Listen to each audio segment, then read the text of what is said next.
Amazon has a lot of data. They're basically a data warehouse at this point in time, to be entirely frank, and they slowly piecemeal some of that data out to us as sellers for us to try and figure out whether or not it is any use to us. And so it's one of those things that a lot of sellers get confused as to understanding which data they should be looking at to know if their strategies are as impactful as they possibly can be. And so I thought it would be a good idea to dive in to one of my favorite areas of data, the customer journey analytics, and walk through how you can best utilize this to know if your strategies are the correct ones for your business. My name is Noah Wickham. I'm VP of Sales and Marketing here at My Amazon Guy. Let's dig right on in. I have a brand over here that I was actually just looking at, and many people have been here before. This is the customer journey dashboard, where essentially you can see all of the customer journey data going on. You can actually see the awareness, you can see the consideration, intent, purchase. This guides us from the category search all the way down to somebody actually purchased the product. It's essentially your customer journey funnel, so to speak. So we have January of this year right here, where you can see 61,000 awareness customers, 0.77% branded search ratio. So essentially, 0.7% of all customers searching, or essentially all awareness customers seeing our products, are searching via our actual branded name. Then we go into the consideration. Here you'll see a 31,000, 16,000 split. So about 50% of our consideration customers are also what we would consider high potential. High potential customers are those that we would be typically looking at to see where exactly they are in the buyer journey. High potential are those that are very likely to buy. They buy very often from many brands, likely in your category. You can also see that the consideration funnel is one of our largest. Typically speaking, the drop off is going to be very large at awareness, then next at the actual drop off or consideration. Then finally, we're going to have some drop off in the intent as well. So you'll see intent here, a couple of very interesting data points.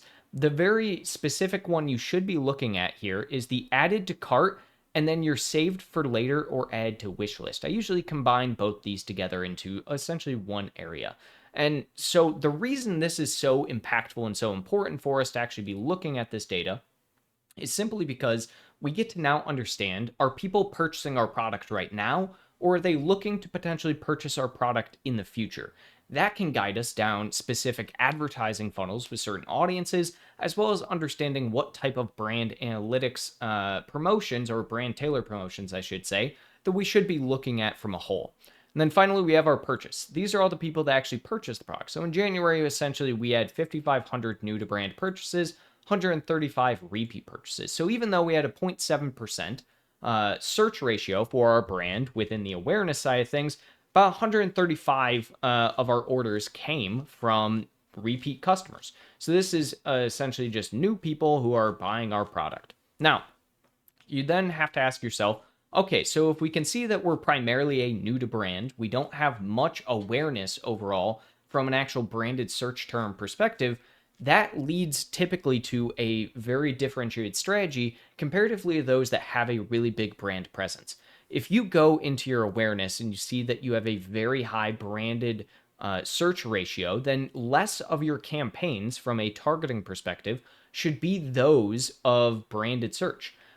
It should often be retargeting and new to brand. So it's one of those that you really want to try and make sure that you're targeting from an advertising is towards that new to brand versus a brand search. Whereas in this capacity, we might want to do retargeting campaigns, and we might want to try and get people to essentially look for our brand again and buy from our brand again. It's really impactful when we're not getting much branded search at the end of the day, because when you think about it, branded search is going to be the easiest ROI and the way to get your customer lifetime value up. So why is all of this important, and how do we actually utilize this across the board? Well, easy. If we actually take January and we compare it with March, let's say, in March, you'll notice a stark difference. Awareness, we're at 40,000 basically from an awareness. We are down compared to January.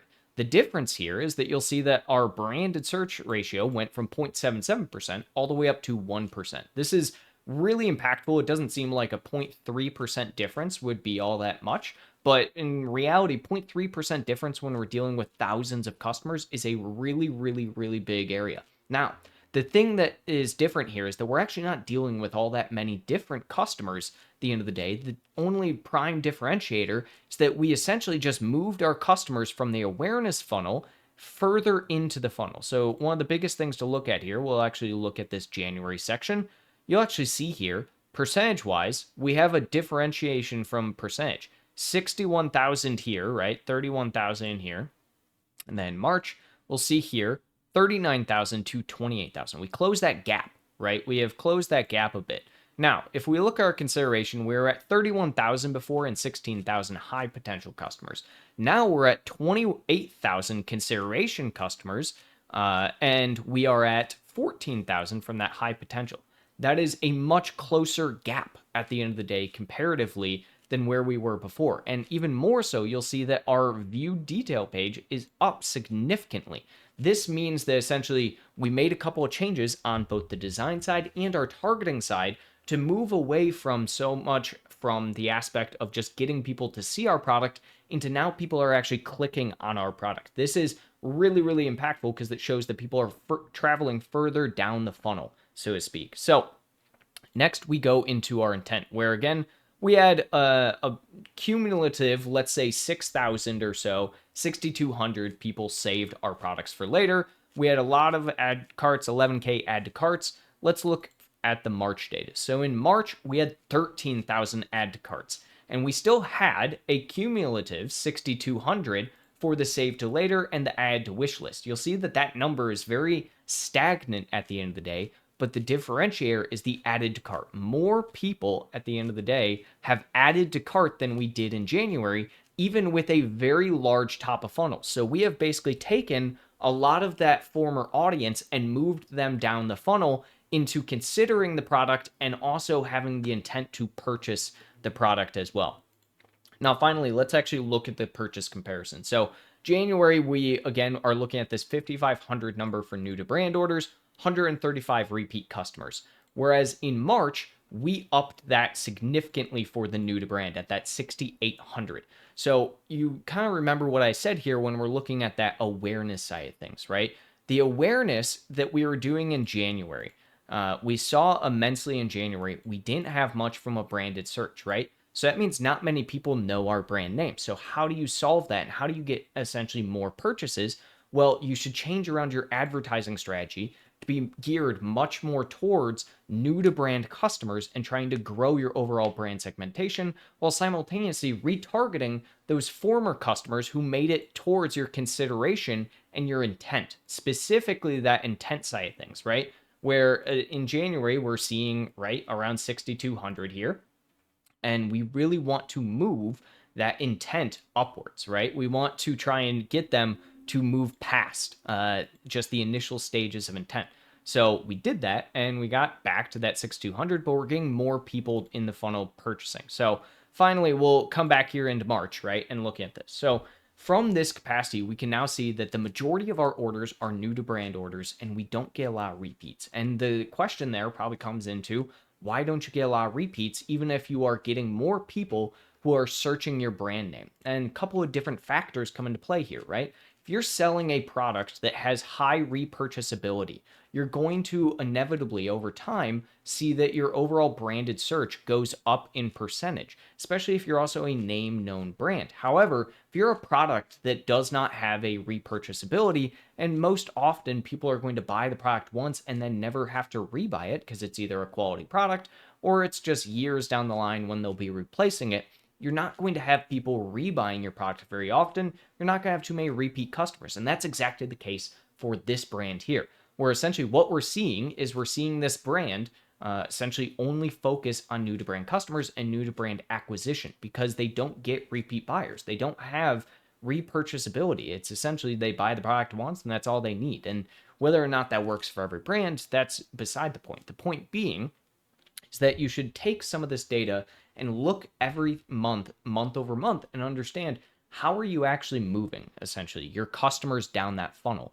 How are you getting new customers in? How are you trying to make sure that you are top of mind from a purchase perspective? It's amazing to have awareness campaigns, try and grow your brand. But the problem with awareness campaigns and trying to grow your brand name is that if you have a customer segmentation, you have a product that doesn't have any repurchasability, it's often not going to be as impactful as just trying to target new to brand customers for any of the analytics that you're looking at. So, takeaway from this and trying to look at this from a whole big picture, go through your customer journey analytics, understand where you are at. If you're seeing a huge amount of customers who are stuck in your awareness and your consideration, I would look at changing how you're doing your design and changing how you are targeting from an audience perspective on your advertising. Specifically, this customer, we actually, like I said, changed audience targeting entirely to new to brand, and changed over into a promotional deal for any new to brand customers. And so every single new to brand customer essentially is now getting both a deal and is being targeted specifically on the advertising side.